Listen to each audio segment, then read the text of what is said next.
너는 안이하게 살고자 하는가? 그렇다면 항상 군중 속에 머물러 있으라. 그리고 군중에 섞여 너 자신을 잃어버려라. 강한 신념은 거짓보다 더 위험한 진실의 적이다. 나를 믿어라. 인생에서 최대의 성과와 기쁨을 수확하는 비결은 위험한 삶을 사는 데 있다.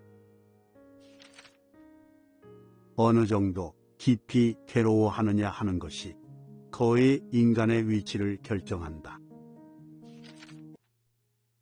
사실이란 것은 없고 해석만 있다. 나를 파괴시키지 못하는 것은 무엇이든지 나를 강하게 만들 뿐이다. 많은 사람이 그때까지 걸어온 길에 집착하지만 정말 목표에 집착하는 사람은 거의 없다. 희망은 모든 악 중에서도 가장 나쁜 것이다. 그것은 인간의 고통을 연장시키기 때문이다. 아무것도 버릴 수 없는 자는 아무것도 느낄 수 없다.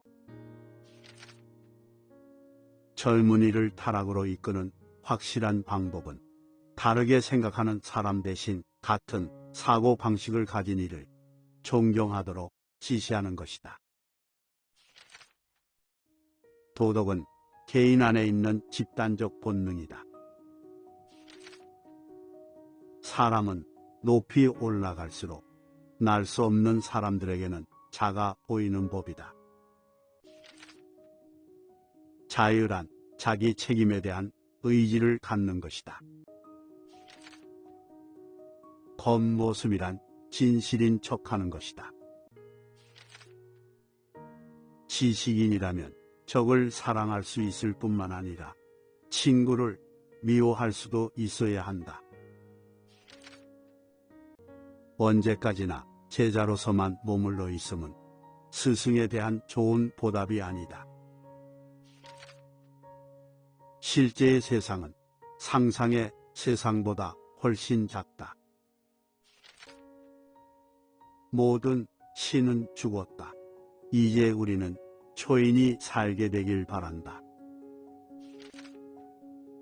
예수는 너무 일찍 죽었다. 만일 그가 내 나이만큼 살았다면 자신의 교리를 부인했을 것이다.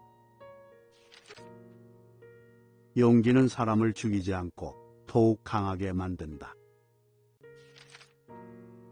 절망에 빠져 있는 사람을 보게 되면 어느 누구라도 용기가 치솟게 된다.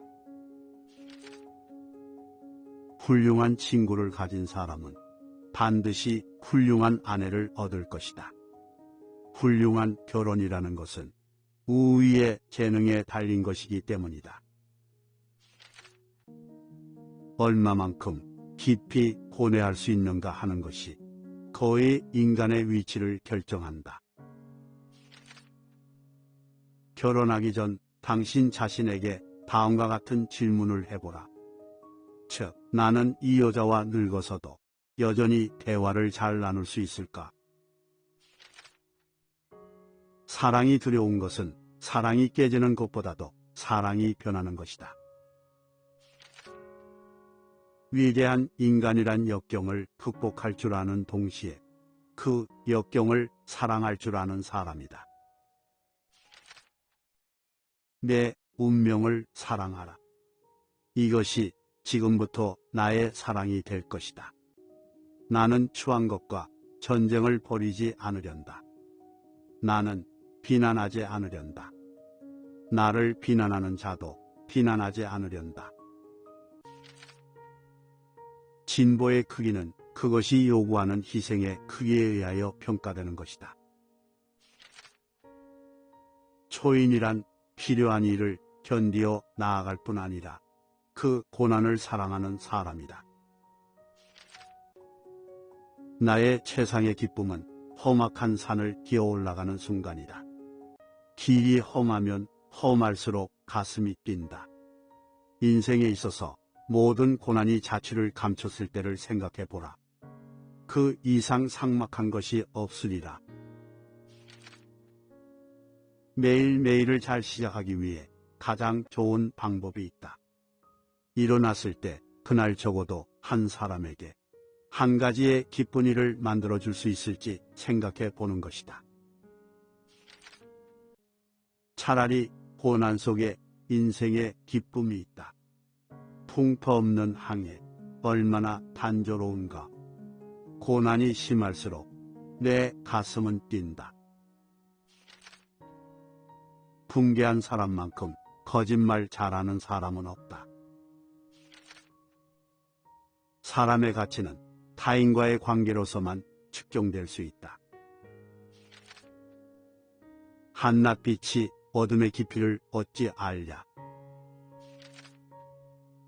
인간은 신이 저지른 실수에 불과한가? 아니면 신이야말로 인간이 저지른 실수에 불과한가? 신념은 감옥이다.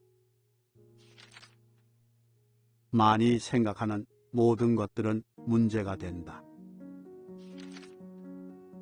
진실에 대한 탐구는 그전까지 진실이라고 믿던 모든 것에 대한 의심으로부터 시작된다. 철학적인 인간은 우리가 지금 살아가고 있으며 존재하는 현실조차 사실은 전혀 다른 것일 수 있고, 그렇기에 현실이 환상일 수 있다고 예감한다. 쇼펜하우어는 이렇게 말했다. 인류를 포함한 만물이 허상 혹은 꿈이 아닐까? 의심할 수 있는 능력을 지닌 사람은 철학적으로 생각할 수 있는 능력을 가진 사람이다.